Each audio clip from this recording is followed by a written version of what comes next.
아름다운 찬양을 듣게 하신 하나님의 은혜에 감사드립니다. 여러분들을 진심으로 환영합니다. 우리가 3일 동안 하나님의 귀한 예언의 말씀을 가지고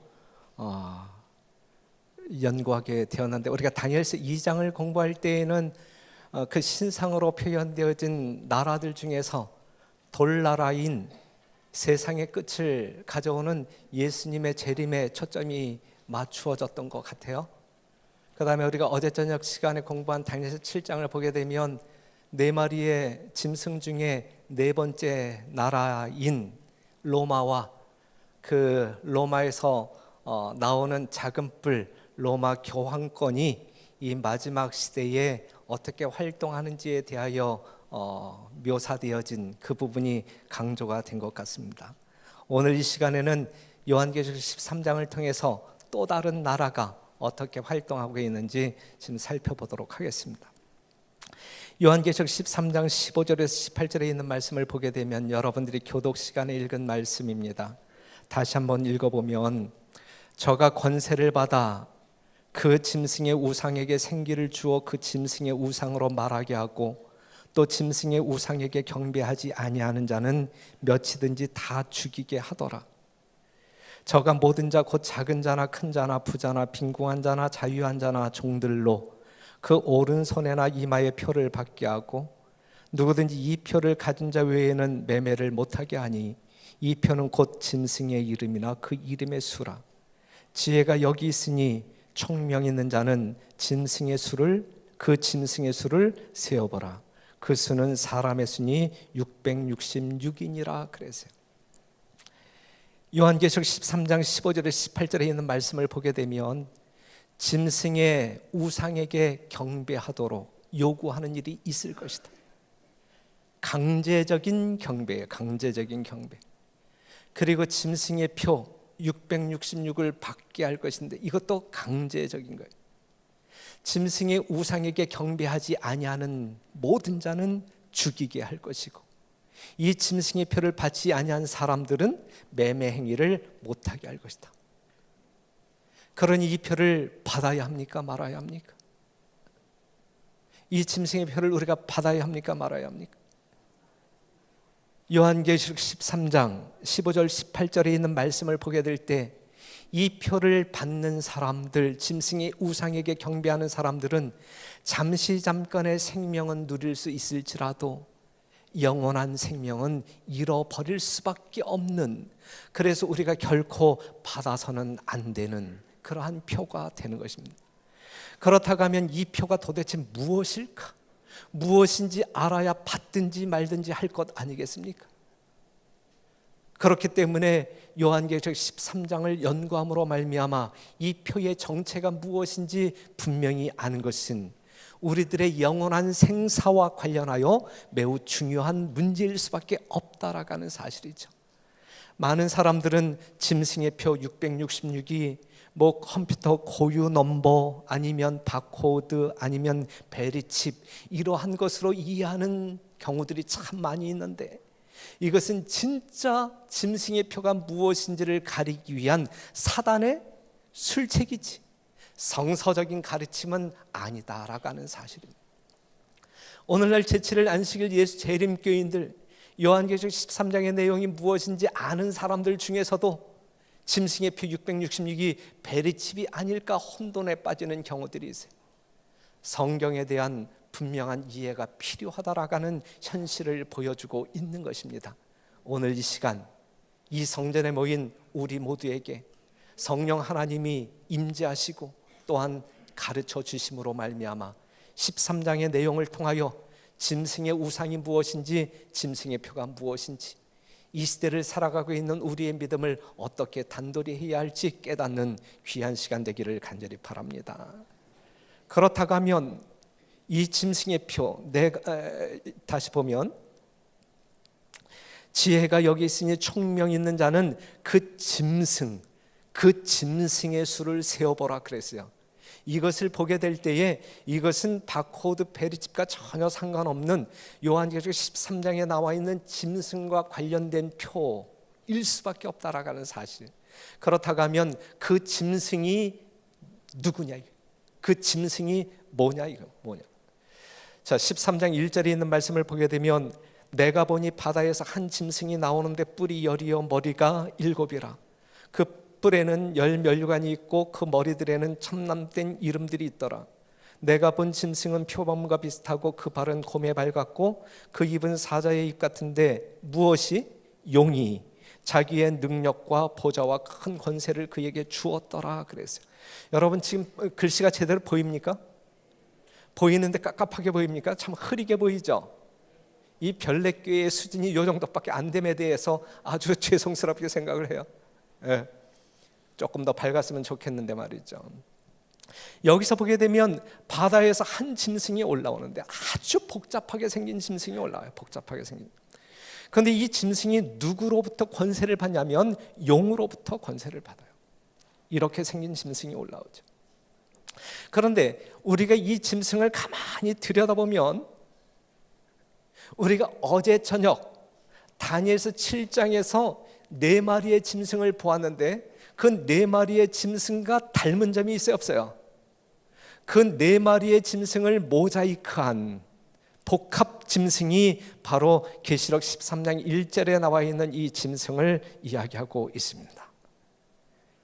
얼굴은 사자 같고 발은 곰의 발 같고 몸은 표범과 같고 그 다음에 머리에는 10개의 뿔이 달려있는 이 짐승, 이 짐승이 도대체 무엇일까?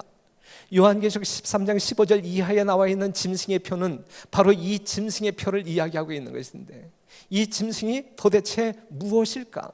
성경에서 짐승은 나라인데 그렇다고 하면 이 나라는 어떠한 나라를 상징하고 있는 것일까? 그것이죠. 그런데 좀 더 성경을 나가보면 이 짐승의 특징이 또 짐승이 큰 말과 참남된 말하는 입을 받고 또 42달 일할 권세를 받으니라. 짐승이 입을 벌려 하나님을 향하여 회방하되 그 이름과 그의 장막 곧 하늘에 거하는 자들을 회방하더라. 또 권세를 받아 성도들과 싸워 이기게 되고 각 족속과 백성과 방언과 나라를 다스리는 권세를 받으니 그랬어요. 이 짐승이 도대체 어떠한 나라냐 이거예요. 이 짐승이 도대체 어떠한 나라냐. 참남된 말하는 입을 가지고 있고 누가 이 짐승과 같으뇨 할 정도로 강한 나라이고 성도들과 싸워 이길 것이고 성도들을 핍박한다는 이야기죠. 하나님을 회방할 것이고 42달 그는 종횡무진 활동하게 될 것인데 이 내용을 보게 되면 어제 공부한 무엇과 똑같아요? 작은 뿔과 똑같아요. 작은 뿔. 예? 다니엘 7장에 나와 있는 작은 뿔과 요한계시록 13장 1절 이하에 나와 있는 이 짐승은 하는 짓이 똑같아. 하는 짓이 똑같아. 작은 뿔 보게 되면 큰 말하는 입이 있죠. 모양이 동료보다 강하죠. 성도들과 싸우지요. 지극히 높으신 자를 대적하죠. 한때 두때 반때. 그런데 우리가 어제 저녁 시간에 공부할 때 이 작은 뿔은 분명 누구임에 틀림이 없다라고 이야기했어요. 로마 교황권임에 틀림이 없다. 하나님의 때와 법을 변개하는 로마 교황권임에 틀림이 없다라고 하는 사실을 우리는 어제 긴 시간을 통하여 다니엘서 7장을 통하여 확인하고 확인했잖아요. 여기에 대하여 틀림없는 해석임을 우리는 확신했잖아요. 믿으십니까? 분명히 그렇습니까? 그렇다고 하면 요한계시록 13장에 나와 있는 이 첫 번째 짐승, 아주 복잡 미묘하게 생긴 이 짐승은 누구임에 틀림이 없다. 로마 교황권임에 틀림이 없다. 그런데 그 짐승은, 그 나라는 누구로부터 권세를 받아서, 누구로부터 능력을 받아서 활보하고 있다. 사단으로부터 용이 그에게 권세를 주었다 그랬어요. 이 짐승은, 이 로마 교황권은 바로 사자같이 생긴 바벨론, 메데 페르시아, 그리스, 로마 나라의 특징들을 골고루 닮은 그러한 짐승임에 틀림이 없다라는 사실을 우리는 생각해 볼 수 있어요. 그런데 우리가 살펴본 바로는 이 로마 교황권이 어제 시간에도 살펴보았지만 이 짐승이 죽어요, 안 죽어요? 예? 이 짐승이 죽어요, 안 죽어요? 예? 이 짐승이 활동하는 기간이 요한계시록 13장에서는 42달이고 다니엘서 7장에서는 한때 두때 반때, 그 기간이 언제임을 우리는 알아요. 주후 538년부터 1260년이 끝나는 1798년 당시 로마 교황 피우스 6세가 버티어 장군에 의하여 발렌스성에 유배당하고 그 다음 해에 죽었는데, 이때에 1798년에 로마 교황권은 몰락했다. 로마 교황권이 이 역사에서 몰락함으로 말미암아 그 당시 모든 언론들은 완전히 몰락했다. 더 이상 회생 불가, 살아날 수 없다라고 이제 이야기했어요. 하지만 성경은 그렇게 말하고 있지 않아요. 교황권의 몰락은 1798년 교황권의 몰락은 완전한 몰락이 아닌 잠시 잠깐의 몰락이었어요. 다니엘서 7장 11절에 있는 말씀을 보게 되면, 그때에 내가 그 큰 말하는 작은 뿔의 목소리로 인하여 주목하여 보는 사이에 짐승이 죽임을 당하고 그 시체가 상한 바 되어 붙는 불에 던진 바 되었으며, 12절 다 같이 시작. 그 남은 모든 짐승은 그 권세를 빼앗겼으나 그 생명은 뭐하여 보존되어, 그 생명은 보존되어 정한 시기가 이르기를 기다리게 되었더라. 이 내용이 요한계시록 13장 3절에서는 어떻게 묘사되고 있냐면, 그의 머리 하나가 상하여 죽게 된 것 같더니 그 죽게 되었던 상처가 뭐 할 것이다? 나을 것이다. 정말 죽은 것처럼 보였던 이 짐승이 다시 나을 것이다. 그 상처가 나음에 온 땅이 이상히 여겨 짐승을 따르고 그랬어요. 1798년에 죽은 듯하게 몰락했던 로마 교황권이 부활할 것을 성경은 뭐하고 있어요? 예언하고 있다. 예언하고 있다.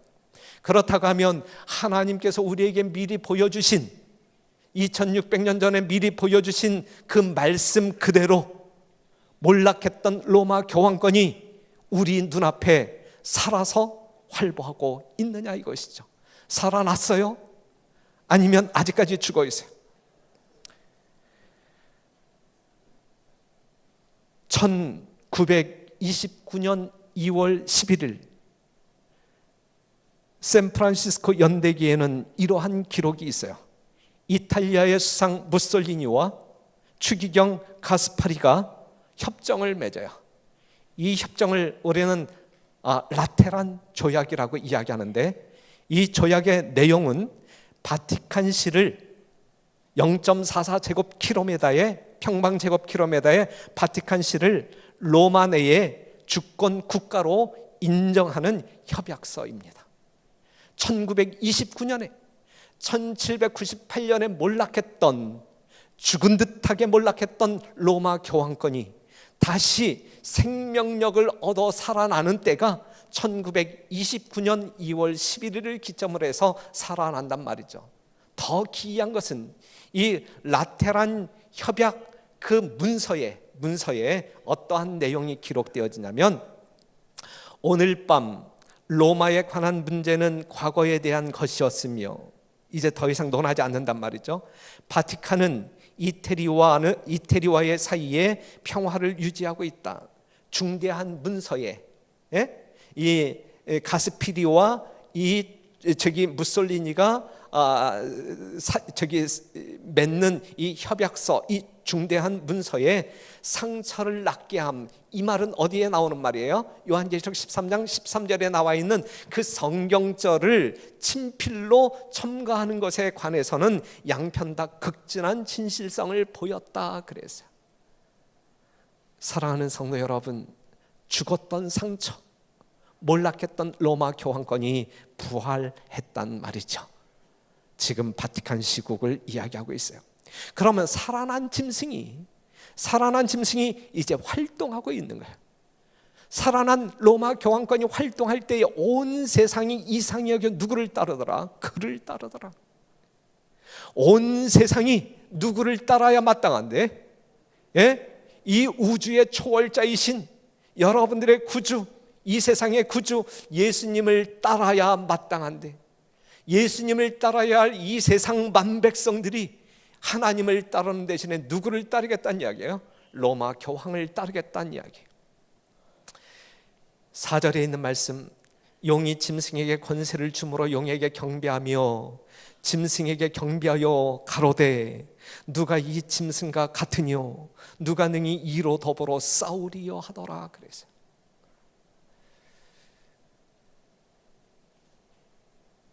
마태복음 7장 15절에 거짓 선지자들을 삼가라.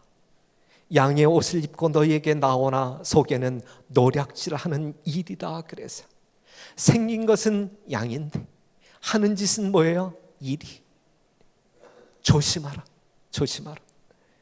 고린도후서 11장 14절에 이것이 이상한 일이 아니라 사단도 자기를 광명의 천사로 가장하나니 그러므로 사단의 일꾼들도 자기를 의의 일꾼으로 가장하는 것이 또한 큰 일이 아니라 저희의 결국은 그 행위대로 되리라. 그랬어요.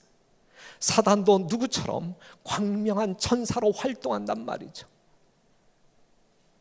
사랑하는 성도 여러분, 오늘날 로마 교황이 천사의 모습으로, 광명한 천사의 모습으로 활동하고 있습니까? 아니면 두렵고 떨리는, 사람들을 공포로 몰고 가는 마귀처럼 활동하고 있습니까?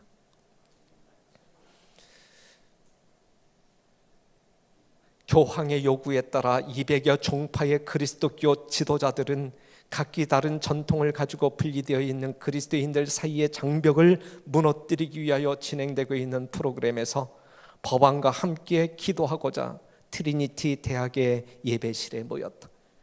오늘날 이 세상의 모든 종교 지도자들이 누구를 중심으로 모이는 거예요? 교황을 중심으로 모입니다.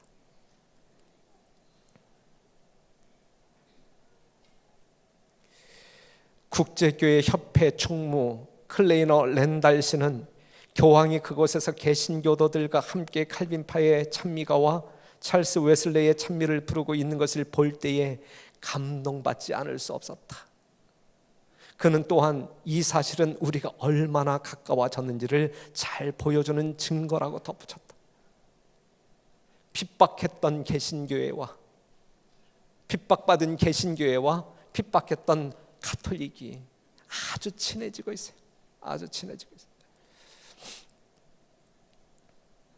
개신교와 하나 되고 수많은 교파의 지도자들과 로마 교황이 만나고 개신교파를 뛰어넘어서 불교인들과 만나고 하나 되는 세상을 만들어가기 위하여 로마 교황은 활동하고 있습니다.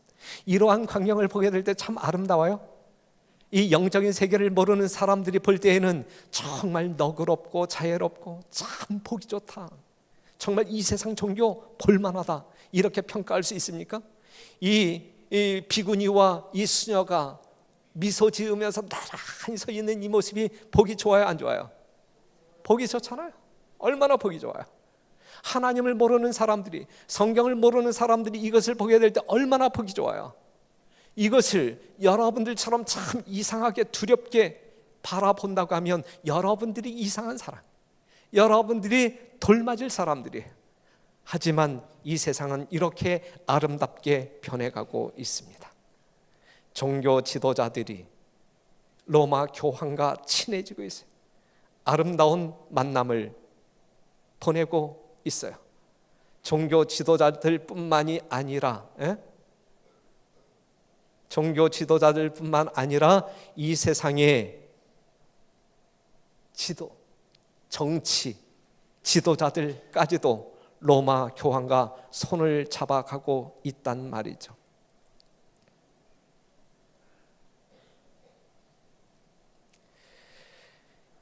자, 보세요.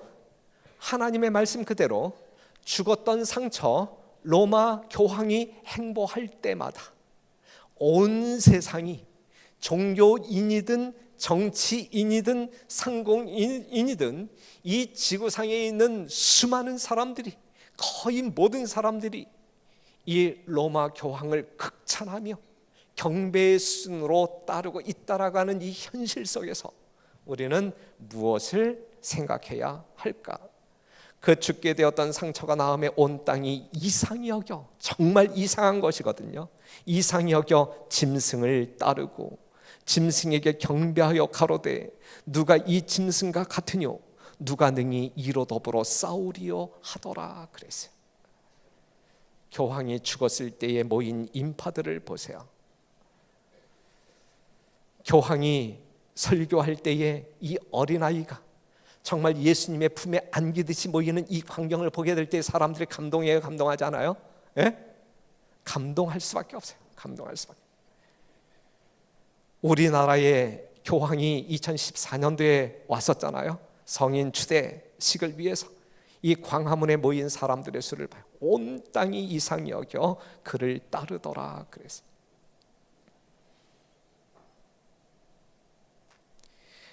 13장 8절에 있는 말씀을 보면 어린 양의 생명책에 창세 이후로 농명되지 못하고 이 땅에 사는 자들은 다 누구에게? 이 짐승에게.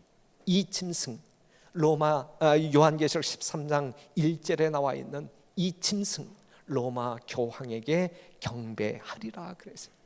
하나님의 농명책, 예수 그리스도를 개인의 구주로 영접하여 하나님의 자녀로 거듭나지 아니한 영혼들은, 그 심령 가운데 살아계신 예수가 없는 사람들에게는, 하나님의 거룩한 진리의 이끌림을 받지 아니하는 모든 사람들은 하나님을 등지고 이를 경배할 수밖에 없다라는 말씀이 요한계시록 13장 8절에 나와 있는 것이거든요.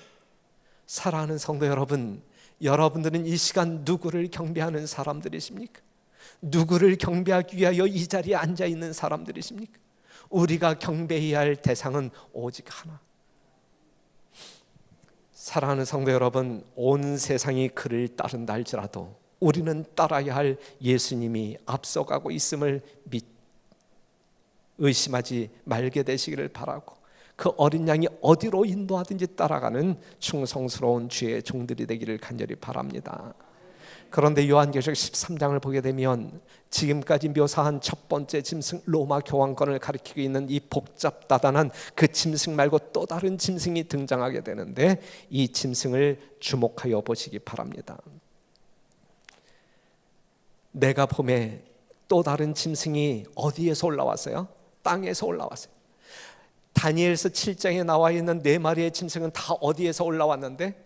바다에서 올라왔는데, 요한계시록 13장 1절에 나와 있는 이 복잡한 짐승이 어디에서 올라왔는데? 어디에서? 바다에서 올라왔는데. 바다에서 올라왔는데. 그런데 요한계시록 13장 11절에 나와 있는 이 새끼양 같은 짐승이 어디에서 올라왔어요? 땅에서 올라왔다. 땅에서 땅에서 올라왔는데 어떻게 생겼어요? 새끼양같이 두 뿔이 있고, 그런데 용처럼 말하더라. 저가 먼저 나온 짐승은 어떠한 나라를 가리키고 있어요? 바티칸 제국을 가리키고 있어요. 로마 교황권을 가리키고 있어요. 이 땅에서 올라온 이 짐승이 먼저 나온 짐승의 모든 권세를 받아 그 앞에서 행하고, 땅과 땅에 거하는 자들로 처음 짐승에게 경배하게 하니 곧 죽게 되었던 상처가 나은 자니라 그랬어요. 땅에서 올라온 이 짐승은 어떠한 나라인가? 어떠한 나라인가? 이 새끼양같이 닮은 짐승은 어떠한 나라인가? 바다에서 올라오지 아니하고 땅에서 올라온 짐승은 어떠한 나라인가? 어제 공부한 내용을 다시 기억한다고 하면 바다는 무엇을 상징한다 그랬어요? 열국, 많은 무리를 이야기한다 그랬어요. 열국 중에서 전쟁을 경험하지 아니한 땅에서 올라온 이 짐승은 어떠한 나라인가? 요한계시록 12장 14절 보게 되면 그 여자가, 성경에서 말하고 있는 여자는 교회예요. 여기서 말하고 있는 그 여자는 하나님의 진리교회를 상징하고 있는 교회를 이야기하고 있어요. 그 여자가 큰 독수리의 2 날개를 받아 광야 자기 곳으로 날아가 거기서 그 뱀의 낯을 피하여 한 때와 2때와 반 때를 양육받음에 로마 교황권으로부터 그리스도인들이 핍박받는 그 시기, 한 때, 2때, 반 때. 그런데 15절, 여자의 뒤에서, 하나님을 신실히 믿는 교회 뒤에서 사단이 그 입으로 물을 강같이 토하여 여자를 물에 떠내려가게 하려 하되, 이 하나님의 교회가 위기에 처했을 때, 정말 생존의 위기에 처했을 때 그 교회를 누가 도와주냐면 16절, 땅이 여자를 도와. 그 교회를 누가 도왔다고요? 땅이 도왔다. 땅이 도왔다. 이 땅이 어떠한 나라냐. 이 땅에서 새끼양 같은 짐승이 올라오는데, 그 나라가 어떠한 나라냐. 이게 땅이 여자를 도와 그 입을 벌려 용의 입에서 토한 강물을 삼키니. 이것이 역사적인 사건 속에서 무엇을 묘사하고 있냐면, 영국의 청교도들이 가톨릭의 박해로 말미암아 정말 전전긍긍하게 될 때에, 그때에 1620년 콜룸부스가 발견한 신대륙으로 그들이 이주합니다. 메이플라워 배를 타고 이제 미국으로 이주. 그래서 모인 정말 몇몇 안 되는 이 청교도들이 왕이 없는 나라, 교황이 없는 나라, 민주주의와 종교 자유를 부르짖으면서 새 나라를 펼쳐 나아가는데, 그 나라가 어떠한 나라다? 미국이다. 미국. 그래서 요한계시록 13장 11절 이하에 나와 있는 땅에서 톡 튀어 올라온 이 짐승, 새끼양 같은 짐승은 미국을 의미한, 맨 처음 그들이 시작할 때에는 기독교 국가, 양처럼 생겼잖아요.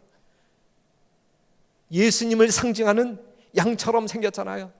청교도들이 그쪽으로 이주하여 그들은 정말 종교의 자유를 가지고 그들의 신실한 믿음으로 말미암아 삶을 영위해 나아가세요.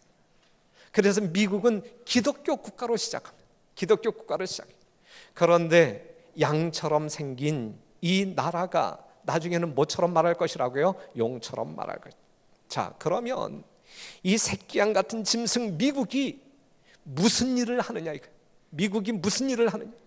지금 정말 이 트럼프가 지배하고 있는 미국은 어떠한 일을 하고 있느냐.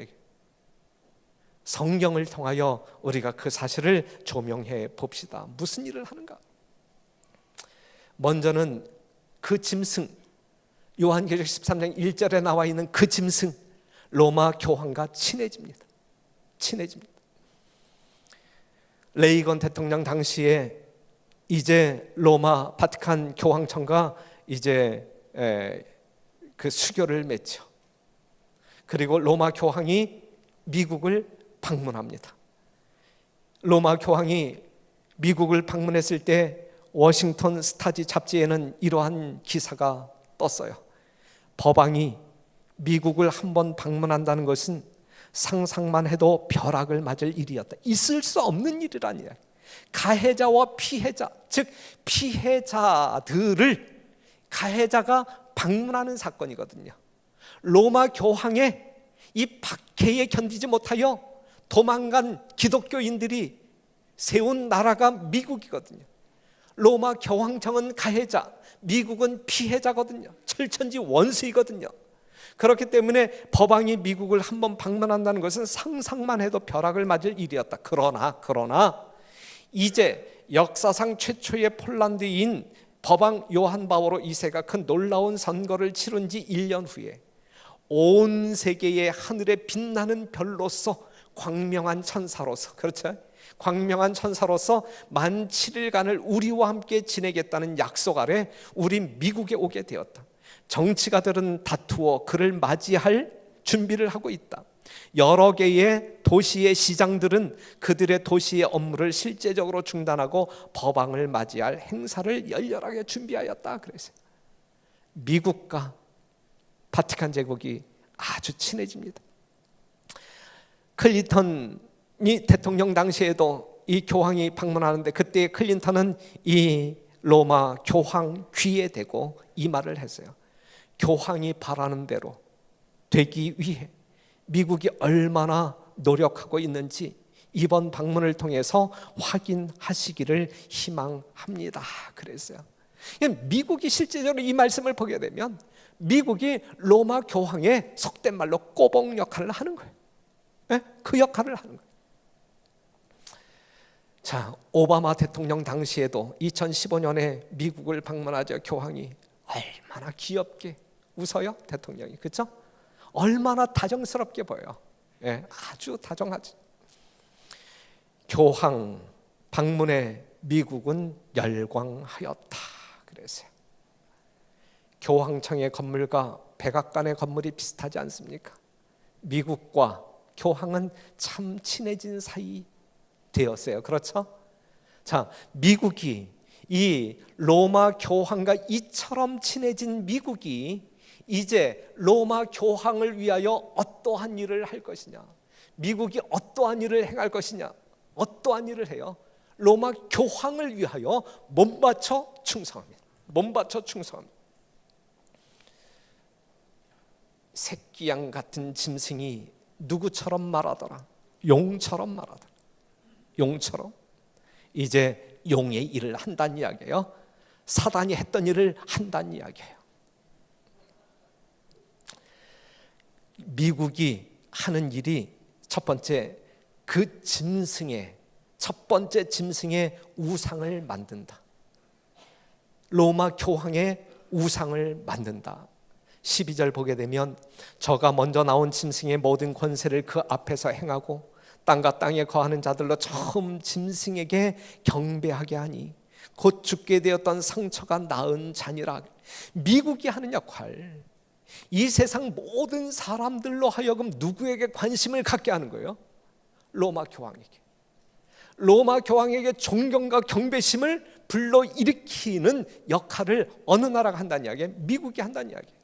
13절 큰 이적을 행하되 심지어 사람들 앞에서 불이 하늘로부터 땅에 내려오게 하고 짐승 앞에서 받은 바 이적을 행함으로 땅에 거하는 자들을 미혹하며 땅에 거하는 자들에게 이르기를 칼에 상하였다가 살아난 짐승 로마 교황을 위하여 무엇을 만들라 그랬어요? 우상을 만들라 그랬어요. 로마 교황을 위하여 우상을 만들라. 이게 짐승의 우상이에요. 이게 짐승의 우상이에요. 짐승의 우상이 그럼 뭐냐 이거죠. 미국이라고 하는 나라에 의하여 짐승의 우상, 로마 교황의 우상이 만들어질 것인데 이 우상이 뭐냐, 이 짐승의 우상이 뭐냐 이거죠. 뭐냐 이거죠. 우상이란 헬라어로 에이콘이라고 해요. 비슷한 것, 상, 분신. 고린도서 4장 4절을 보게 되면 예수는 하나님의 에이콘, 우상이라고 표현하고 있어요. 하나님을 닮은 자. 여러분들도 하나님의 에이콘이 되어야죠. 여러분들도 하나님의 우상이 되어야지. 예, 그렇죠? 예? 에이콘. 예. 그런데 그러면 짐승의 우상이 뭐냐? 짐승의 우상. 우리는 누구를 닮아야 할 사람들? 하나님을 닮아야 할 사람들. 그런데 미국이라고 하는 나라를 통하여 이 세상에 짐승의 우상, 누구를 닮은? 카톨릭을 닮은, 다시 말해서 카톨릭과 동일한 정신과 원칙을 가지고 한 목적을 위하여 활동하는 조직체가 생겨날 것이다 라고 하는 사실입니다. 이것이 무엇이냐? 마지막 사건들이라고 하는 책을 보게 되면 미국이 짐승을 위하여 우상을 만들려면 반드시 종교적 세력이 정부를 지배하고 교회가 그 자체의 목적을 이루기 위하여 국가의 권력을 또한 사용하게 되어야 한다. 즉 종교와 정치가 연합한단 말이죠. 그럴 때 그러므로 짐승의 우상은 자기의 교리를 강요하기 위하여 국권의 도움을 구함으로, 강제적이겠죠. 국권의 도움을, 정치적인 세력의 도움을 구함으로 생겨나게 될 배교한 개신교도들의 단체를 나타낸다. 미국이라고 하는 나라가 짐승을 위하여 우상을 만들 것인데 여기서 말하고 있는 짐승의 우상은 그 미국이라고 하는 나라의 힘을, 정치적인 힘을 빌려서 자신들의 교리를 많은 사람들에게 강제적으로 강요하게 될 배교한 개신교도들의 단체들이 요한계시록 13장에서 말하고 있는 짐승의 우상이다 라고 말할 수 있는 것입니다. 말하고 있는 것입니다. 중세 시대를 보게 되면 기독교가 타락하잖아요. 로마의 정치력과 연합하잖아요. 그러면서 가톨릭 교회가 생겨난 거예요. 예? 가톨릭 교회는 타락한 기독교가 로마의 정치 세력을 힘입어서 존재하는 교회가 가톨릭 교회. 그럼 현재 시대는 타락한 개신교가 미국이라고 하는 정치력을 힘입고 생겨난 배도한 개신교 단체가 그래서 가톨릭 교회를 요한계시록 13장에서 첫 번째 짐승이라 이야기하고 있고, 배도한 개신교 단체를 요한계시록 13장에서는 짐승의 우상이라 이야기하고 있어요. 이걸 통틀어서 요한계시록 18장에서는 바벨론이라고 이야기하는, 바벨론. 맞습니까? 이것이 성경 예언의 올바른 해석이라고 믿어지십니까? 분명한 진리입니다. 내 손 안에서 하나가 되게 하여라.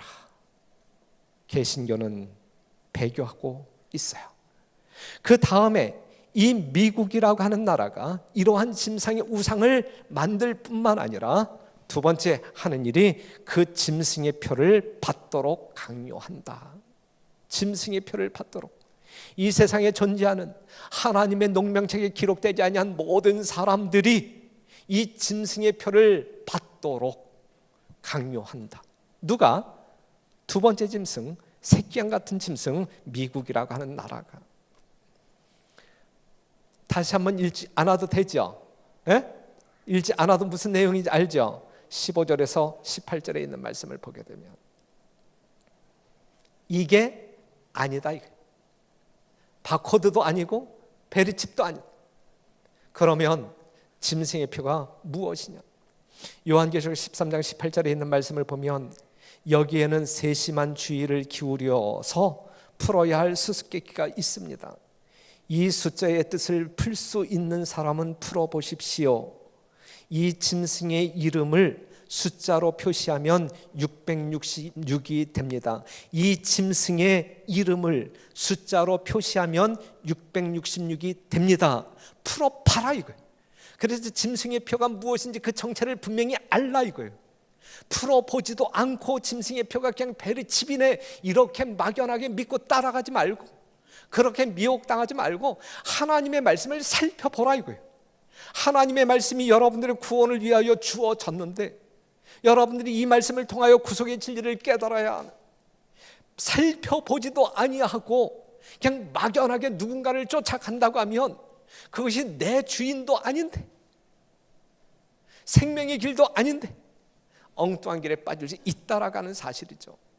그러니 짐승의 표가 666이 우리의 영원한 생사를 좌우할 수 있는 중요한 중대 사안이라고 하면 그것이 무엇인지 우리가 분명하게 알아야 될 거 아니겠어요? 그래야 내가 받아야 할지 말아야 할지 결정할 수 있는 것 아니겠습니까? 그러니 이 정체를 정확하게 묘사하고 있는 요한계시록 13장 18절에 있는 말씀을 우리는 귀담아 들어야 한다는 말씀이죠.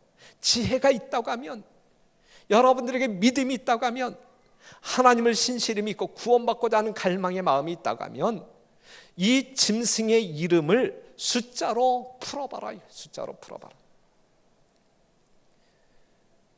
Our Sunday Visitor라고 하는 잡지에 여기에 실린 내용을 여러분들에게 알려드리면 어떠한 내용이냐면, 교환의 왕관에 있는 글자는 무엇이며 있다면 그것은 무엇을 의미하는가? 그때 대답이 뭐냐면, 교황의 왕관에 새겨진 글자는 비카리우스 필리데이이며 라틴어로 하나님의 아들의 대리자라는 뜻이다 그랬어요. 그러니까 교황의 칭호가 비카리우스 필리데이인데 하나님의 아들의 대리자라고 하는 의미가 담겨져 있는.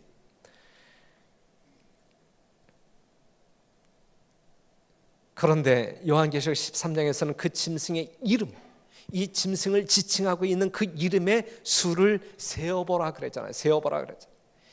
비카리우스 필리데이는 라틴어로 표기되어졌는데 라틴어 문자에는 숫자가 있어요. 숫자가, 라틴어 문자에는 숫자가 있어요. 그래서 이 숫자를 세어보라 그래서 세어보라. 예? 비카리우스 필리데이의 이 숫자, 이 이름이 의미하고 있는 그 숫자를, 내포하고 있는 그 숫자를 세어보라 그랬어요. 그래서 우리는 세어봐야 되는데 세어보니까 정확히 666이 나온대. 그러니 이 666 짐승의 표는 로마 교황과 관련되어진 것이지 바코드라든지 컴퓨터라든지 베리칩과 관련되어진 내용이 아니다라는 사실이죠. 정확히 알아야 된다는 이야기예요. 정확히 알아야 된다. 좀 더 구체적으로 살펴본다고 하면, 짐승의 표를 이해하기 위한 기초 상식을 알려드리면, 첫 번째, 짐승의 표는 첫 번째 짐승과 관련이 있다. 첫 번째 짐승 교황과 관련이 있다. 두 번째 짐승의 주요 역할은 모든 사람들이 첫 번째 짐승에게 경배하게 하는 것이다. 짐승의 표를 받게 한다는 것은 사람들을 첫 번째 짐승의 권위에 굴복시킨다는 것이다. 그러면 무엇이 첫 번째 짐승의 권위를 상징하는 대표적인 표시인가? 그걸 우리가 알아야 되는 거죠. 그리고 어떤 방법으로 온 세상이 교황의 권세에 굴복하게 될 것인가?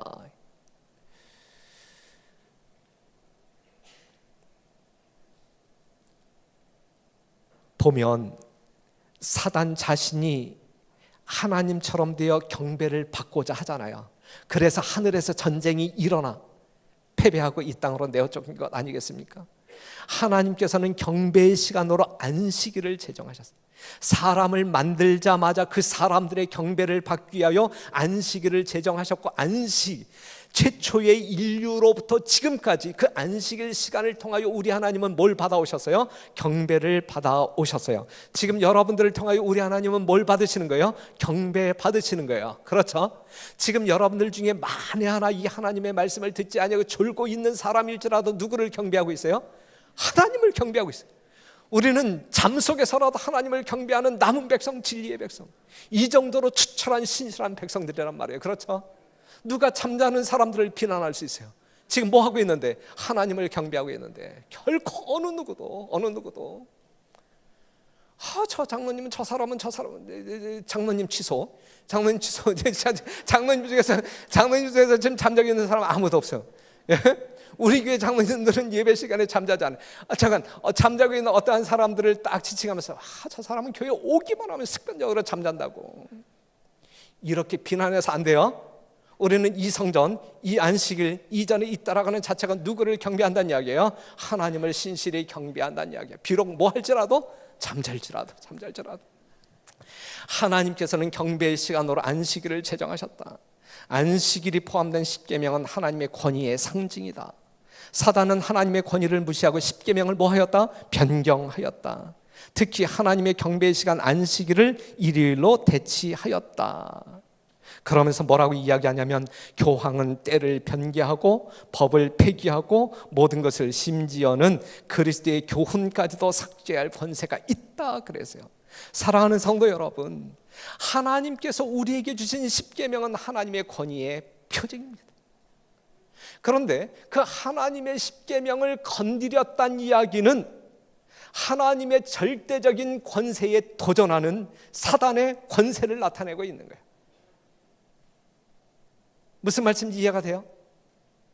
성경에서 안식일이 하나님의 권위의 표, 하나님의 표라고 이야기할 때, 그러면 그 안식일을 둔갑하여 일요일로 바꿔버린 그 일요일은 사단의 표라고 하는 분명한 사실이 성경 가운데서 증명되고 있는 것입니다. 하나님의 십계명, 천주교의 십계명을 보게 되면 똑같지 않아요? 달라요. 그렇죠, 달라요. 예. 천주교의 십계명을 보게 되면 세 번째 계명의 주의를 지키고, 하나님의 십계명은 안식일을 기억하여 거룩히 지키라 그랬어요. 하나님은 안식일을 기억하여 거룩히 지키라. 로마 교황은 주의를 지키고 일요일을 지키고 강조하고 있어요. 에스겔 20장 20절, 또 나의 안식일을 거룩하게 할지어다. 이것이 나와 너희 사이의 표징이 되어 너희로 내가 여호와 너희 하나님인 줄 알게 하리라 하였었노라 그랬어요.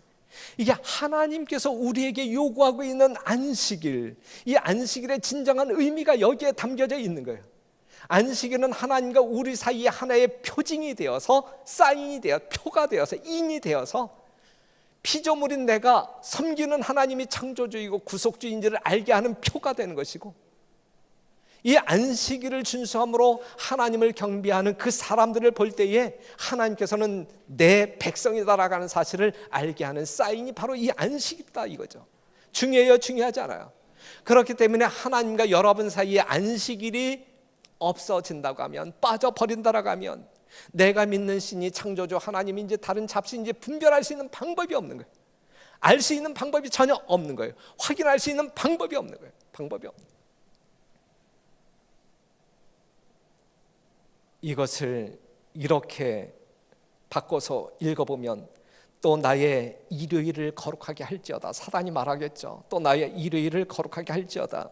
이것이 나와 너희 사이의 표징이 되어 너희로 내가 사단 너희의 주인인 줄 알게 하리라. 그래서 사랑하는 성도 여러분, 하나님과 우리 사이에 안식일이 있다고 하면 우리는 하나님의 참 백성임을 표현하는 믿음이 되는 것이고, 하나님이 아니죠. 여하튼 우리가 섬기는 대상과 나 사이에 일요일이 있다고 하면 그것은 하나님이 아닌 다른 존재가 나의 경배를 받고 있다라는 사실을 보여주고 있는 것입니다. 로마 가톨릭은 이렇게 이야기하고 있어요. 교회가 안식일을 변경시킨 것을 그 권위의 표로 삼을 수 있는가라고 하는 질문에 대하여 기본스라고 하는 추기경이 이렇게 대답해요. 물론 가톨릭 교회는 이 변경이 교회에 의하여, 즉 천주교회에 의하여 이루어지는 것임을 주장하는 바이다. 그리고 이 행위는 종교적 사물에 있어서 가톨릭 교회의 권위의 표이다. 그래서 안식일이 하나님의 권위의 표라고 합니다. 일요일은 분명 이들이 주장하는 것처럼 로마 천주교회의 권위의 표라고 말하고 있는, 분명하지 않습니까? 분명하지 않습니까? 성경은 안식일을 기억하여 거룩히 지키라고 말한다. 그러나 천주교회는 말한다. 아니다. 나는 나의 신성한 권위로서, 교황의 신성한 권위로서 안식일을 폐하며 주일의 첫날을 거룩하게 지킬 것을 명한다. 보라, 전 문명 세계가 거룩한 천주교의 명령을 공손히 굴복하여 복종한, 전 문명 세계가 거룩한 천주교의 명령을 공손히 굴복하여 복종한다. 일요일 날 교회에 나가서 예배를 드리는 개신교인들이든 교회에 나가지 아니하고 일요일 날 쉬면서 정말 자기의 희노애락을 즐기는 사람이든 정말 공손한 마음으로 누구에게? 로마 교황권에게 굴복하여 복종한다라고 그들은 믿고 있어요. 그렇게 생각하고 있어요. 오른손에나 이마에 표를 받게 할 것이다 그랬어요. 오른손은 행동을 나타내는 것이고 이마는 생각을 이야기합니다. 오른손은 일요일 강제 휴업법을 마음으로 인정하지 않지만 강요에 의하여 그 법을 따르는 사람들을 이야기하고 있고, 이마는 그러한 강제적인 이 표를 받지 아니하면 매매 행위 못하게 할 거야, 이러한 위협이 없음에도 불구하고 자기가 자의적으로 정말 교황권에게 충성하며 경배하는 사람들을 이야기하고 있습니다. 사랑하는 성도 여러분, 이 세상이 어디까지 가고 있냐면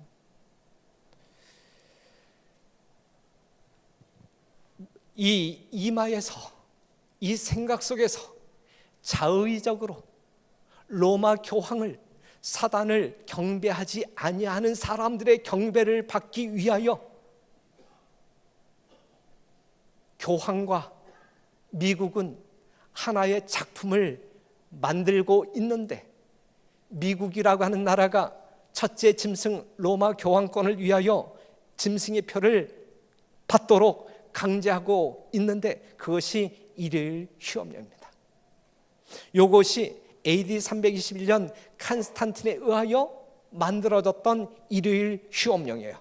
존경할 만한 태양의 날 일요일에 모든 상인들과 관공리들은 뭐하라? 휴업하라. 이것이 일요일 휴업령이에요. 1999년 6월 이 로마 교황의 이 어떤 그 어록을 발간하는 사도 목회 서신에 이러한 기록이 있어요. 영원하신 하나님께서 부활하신 날인 성일, 일요일 외에 다른 어떤 날을 준수하는 자들에 대해 관용할 수 없다. 안식일 교인들인 여러분들에 대하여 관용할 수 없다. 누구의 이야기예요? 로마 교황의 이야기예요. 이 날을 위해 우리는 로마 가톨릭 교회가 주장하고 있는 거룩한 말씀이 요구하는 바를 성취하지 않을 수 없다. 이것이 사람의 운명을 결정하게 될 것이다. 또 다른 서신에는 우리는 성일인 일요일을 어기는 자들에 대해 관용할 수 없다. 그러한 자들은 법정의 절차를 통해 양심의 자유를 발휘하지 못하도록 사법적인 형벌을 받게 될 것인데, 이는 하나님의 법의 대리자인 교황의 최고 권위에 의해 로마가 제시한 법 썬데일로 일요일법을 어겼기 때문이다. 교황은 심판하는 자이기에 심판을 받을 수 없다라고 이야기하고 있어요. 지금 현재 교황 프란치스코 행복 10계명 가운데 주말은 가족을 위해 보내라 그랬어요. 주말, 이 안식일 가족을 위해 보내라. 타인을 험담하지 말라. 양 같은 이야기, 광명한 천사의 이야기. 타인을 개종하려 들지 말라. 이러한 전도에 하지 말라는 이야기예요. 다른 교회에 나가는 사람 전도하기 위하여 애쓰지 말라 이거예요. 타인을 개종하려 들지 말라. 일요일 교회에 나가는 사람들에게 일요일이 틀렸어요, 우리는 안식일을 지켜야 돼, 이렇게 전도하지 말라는 이야기예요. 지금 교황의 이야기, 무서운 이야기. 부시 대통령이 이 재선 운동을 할 때에 이렇게 이야기합니다. 여기에 내 보수적 지지파들이 정말 좋아할 제안이 있습니다. 그것은 다름이 아니라 사람들을 일요일에 교회에 가도록 요구하는 헌법 개정안이 바로 그것이죠. 이것은 지금 미국이라고 하는 나라가 뭘 지금 준비하고 있다는 이야기예요? 일요일 휴업령을 준비하고 있다는 이야기예요.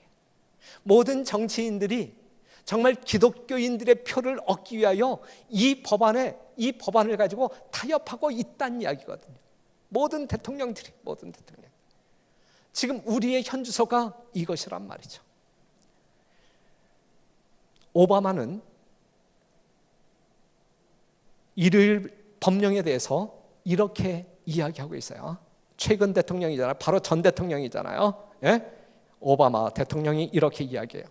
나는 일요일 휴업령에 최소한 이런 이점들이 있지 않을까 생각합니다. 첫째로, 일요일에 상업활동이 중단되기 때문에 여러분의 자녀들은 유흥을 위한 장소를 찾지 못할 것입니다. 부모들은 노동시간을 조정해야 하는 번거로움 없이 최소한 일주일에 하루를 가족과 친구들과 보낼 수 있을 것이고요. 미국뿐 아니라 전 세계적으로 휘발유의 사용도 확연히 줄 것입니다. 미국뿐 아니라 그 다음에 일요일에 부모가 집에 있기 때문에 수많은 범죄들이 줄 것이 확실합니다. 거리에는 구걸할 수 있는 보행자가 없을 테니 구걸하는 노숙자들도 줄어들 것입니다. 경찰이 아예 필요 없지는 않겠지만 아마도 비상대기식의 운영으로 그들과 가족과 함께 집에서 시간을 보낼 수 있겠죠. 이웃들은 서로를 더 잘 알 수 있게 될 것입니다. 이런 이유로 우리는 일요일 휴업령을 다시 강화해야 한다고 봅니다.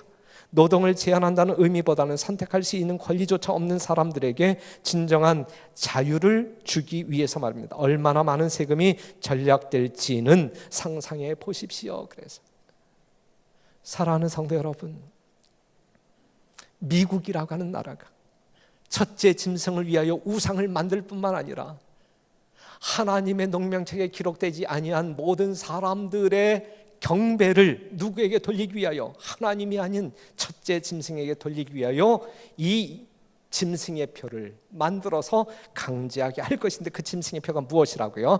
일요일이다. 일요일 휴업령이다. 일요일 운동은 오늘날 암암리에 그 길을 마련하고 있다. 지도자들은 문제의 진상을 숨기고 있으며 종교적인 법안으로 이야기하지 않죠. 경제적인 문제로 둔갑하죠.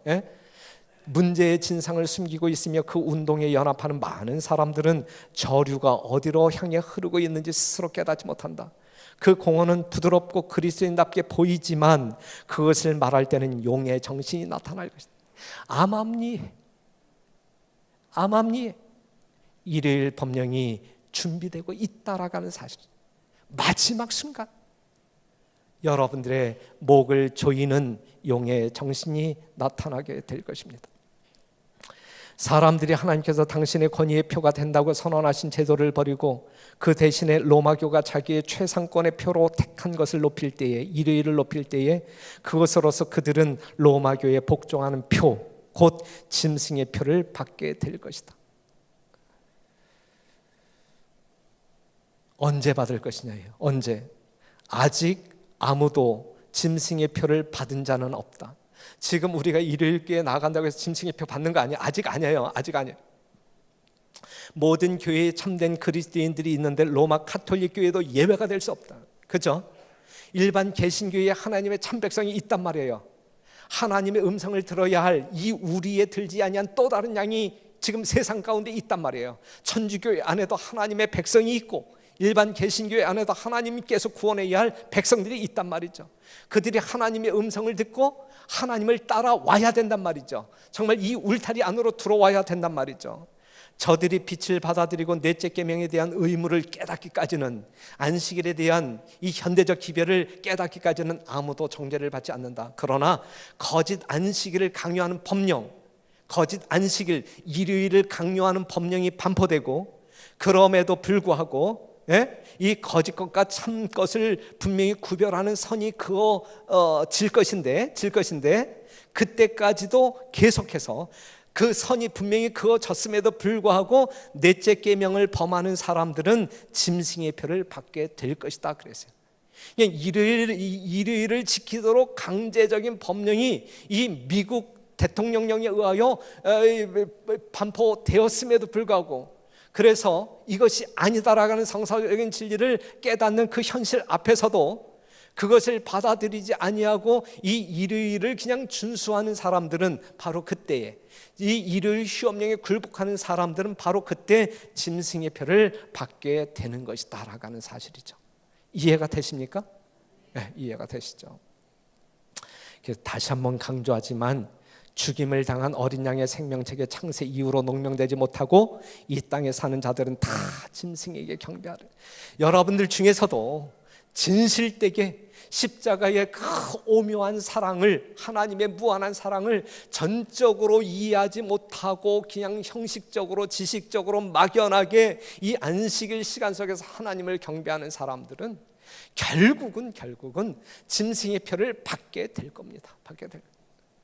정말 신령과 진정으로 거듭난 영혼들로 하나님께 참 예배를 드리는 사람들만이 이 짐승의 표를 거절하고 하나님의 백성으로 끝까지 남게 될 것입니다.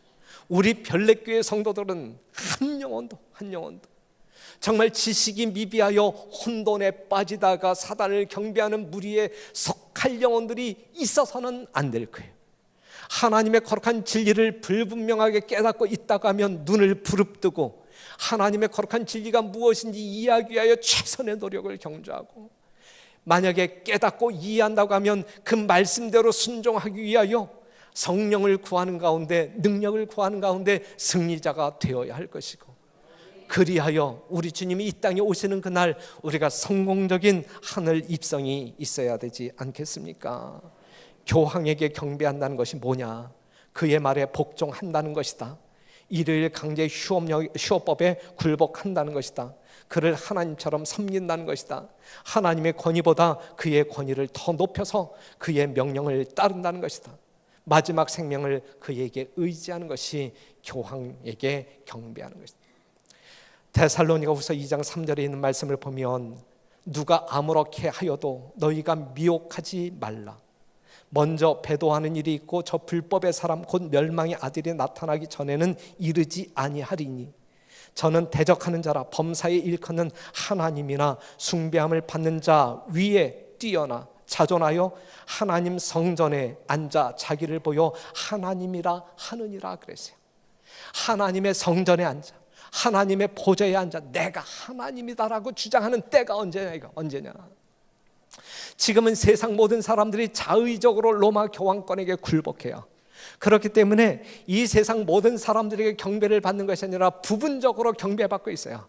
하지만 온 천하의 모든 사람들로부터 경배받기 위하여 강제적으로, 자의적으로 굴복하지 아니하는 사람들에게 강제적으로 경배받기 위하여 일요일 휴업령을 만들어서 자기의 권세 아래 굴복시킬 것이다. 바로 그때, 일요일 휴업령이 선포되는 바로 그때 정말 하나님의 성전에 누가 보좌를 트는 거예요? 로마 교황이 보좌를 트는 거예요. 온 세상 모든 사람들의 경배를 받기 위하여. 그것이 강제적인 굴종이라 할지라도. 그때까지 예수님은 재림하시지 않아요. 그렇기 때문에 오늘날 제7일 안식일 예수 재림교인들이 기다리고 있는 성서적인 최종적인 예수님의 재림의 징조는 미국을 통하여 선포되어질 일요일 휴업령입니다. 맞죠? 국가적인 일요일 휴업령이 미국을 통하여 선포되어질 때에 그 법령은 온 세계에 정말 빠른 속도로 전파되어 이 나라 저 나라에서 일요일 휴업령을 반포하게 될 것이고, 그때의 제7일 안식일 예수 재림교인들, 일요일이 아닌 이 안식일, 제7일 안식일을 하나님을 경배하는 날로 고집하는 그 성도들이 결국은 핍박을 받게 될, 이때에 제7일 안식일 예수 재림교인들은 매매 행위를 못함으로 말미암아 우리는 대도시를 떠나야 할 하나의 사인으로 받아들여야 할 것입니다. 마태복음 24장 15절에 있는 말씀을 보게 되면, 그러므로 너희가 선지자 다니엘의 말한 바 멸망에 가증한 것이 거룩한 곳에 선 것을 보거든 그때의 유대에 있는 자들은 산으로 도망할지어다 그랬어요. 예루살렘 성이 붕괴되기 전 하나님께서 징조로 일깨워 주었던 말씀이 이 말씀이에요. 그 당시 예루살렘 성전이 멸망할 당시 멸망에 가증한 것은 로마 군사들의 깃발을 이야기하고 있는 것인데, 이것이 이 마지막 시대에 이 지구 총말 예수님 재림 앞에 있는 우리들 눈앞에서 펼쳐지는 이 멸망에 가증한 것은 일요일 휴업령을 이야기하고 있는 거예요. 그것이 우리가 눈여겨보아야 할 이 마지막 시대의 최종적인 최후의 재림의 징조라고 말합니다. 그래서 요한계시록 13장 9절, 그러니 여러분 누구든지 귀가 있거든 들을지어다. 여러분 귀가 있거든, 지금까지 우리가 공부한 이 하나님의 음성을 뭐할지어다? 들을지어다. 사로잡는 자는 사로잡힐 것이요 칼에 죽이는 자는 자기도 마땅히 칼에 죽으리니 성도들의 인내와 믿음이 여기 있느니라 그랬어요. 그러니 믿음으로 구원받은 우리들에게는 뭐가 있어야 돼요? 성도의 인내가 있어야 돼요. 우리에게는 물리적인 육체적인 고통이 따를 수 있기 때문에 그래요. 하나님을 경배하느냐 사단을 경배하느냐, 이 갈림길에서 하나님을 믿기로 작정할 때, 선택할 때, 그 큰 믿음을 표현하게 될 때 우리는 이 세상에서 정말 육체적인 고통을 경험할 수도 있기 때문에 우리에게 뭐가 필요하냐면 믿음도 필요하고 인내도 필요하고,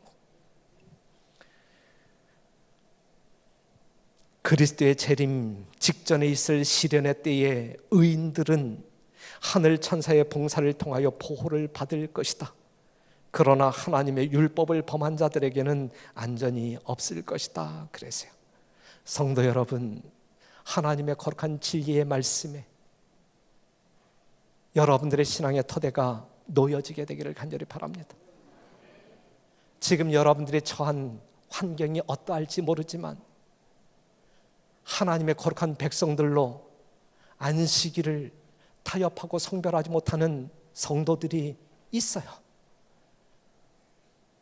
지금도 이런데 정녕 이 일요일 휴업령이 선포되어 우리가 안식일을 자유롭게 지킬 수 없는 그날이 올 때에 우리는 안식일을 타협하지 아니할까? 우리가 마음만 먹는다라고 하면 정말 처음부터 끝까지 철저하게 안식일을 준수할 수 있는 바로 이때에도 우리가 안식일을 무너뜨리고 타협하는 사람들인데, 일요일 휴업령이 선포되어지면 우리가 이 거룩한 안식일을 얼마나 헌신짝처럼 버릴 수 있을까? 그것이 얼마나 쉬울까? 경각해야 되지 않겠습니까? 뭔가 우리의 심령 가운데 예수님을 사랑하는 마음이 있다고 하면 개혁의 마음이 있어야 되지 아니할까요? 안식일을 개혁해야 할까요? 우리는 무너뜨리는 사람들이 아니라 수보하는 사람들, 무너진 것을 회복해야 할 사람들. 사랑하는 성도 여러분, 이 그림 웃기잖아요? 이 어린아이가 이 흉상, 이 엄마 젖가슴 비슷하게 생긴 이 흉상 앞에서 지금 뭘 빨고 있어요? 이 녀석이 백날 빨아봐야 젖이 나와요, 안 나와요? 안 나와요. 안 나와. 엄마 젖을 빨아야 젖이 나오지. 이 동상에 젖을 빤다고 해서 젖이 나와야 안 나와요? 생명을 공급받을 수 없어요. 사랑하는 성도 여러분, 참 안식일 엄마의 젖에 우리가 입을 물고 젖을 빨아야 생명수가 흘러나올 수 있는 것이지, 모조품인 일요일 날 우리가 들이대고 우리가 무슨 말인지 제가 말을 못 만들어 가겠는데 무슨 말인지 이해가 되셨죠? 그렇죠? 거봐, 이럴 때 아멘 나와야 돼. 마음으로 통하는 아멘이 나와요. 그렇죠? 다시 한번 강조하지만 우리가 다니엘서 2장과 다니엘서 7장을, 그다음에 오늘 요한계시록 13장을 공부하면서 정말 이 마지막 시대에 예수님 재림 직전에 살아가고 있는 이 하나님의 백성들의 행동 거지가 어떠해야 할지, 정말 마음속에 믿음을 어떻게 단장해야 할지 우리는 깨달을 수 있었던 충분한 시간이었다 생각되어집니다. 이제 여러분들 10년 가운데 새로운 결심이 있게 되기를 간절히 바라고, 우리 하나님의 거룩한 진리 앞으로 단호한 인내의 심령을 가지고 나아가는 주의 참 백성들이 되기를 간절히 바랍니다. 그리고 정말 이 사단이 우는 사자와 같이 광분하면서 세상 방방곡곡을 돌아다니면서 삼킬 자를 찾고 있는 이 위기의 때에 먼저 구원받은 여러분들이 그들에게 밧줄을 던져줌으로 말미암아, 생명줄을 던져줌으로 말미암아 그 영혼들을 살려내는 이 위대한 사명 앞에서 어느 누구도 게으른 마음 갖지 말게 되시기를 바라고, 도망치는 마음 갖지 말게 되시기를 바라고, 앞으로는 이러한 전도회를 통하여 영혼 구원하자라고 할 때에 정말 홀로 오지 마시고 정말 여러분들이 꼭 구원해야 할 영혼들을 꼭 모시고 나오는, 그래야 한 영혼이라도 이 교회를 통하여 구원받을 수 있는 놀라운 하나님의 역사가 있게 되기를 간절히 바라면서 말씀을 마치겠습니다.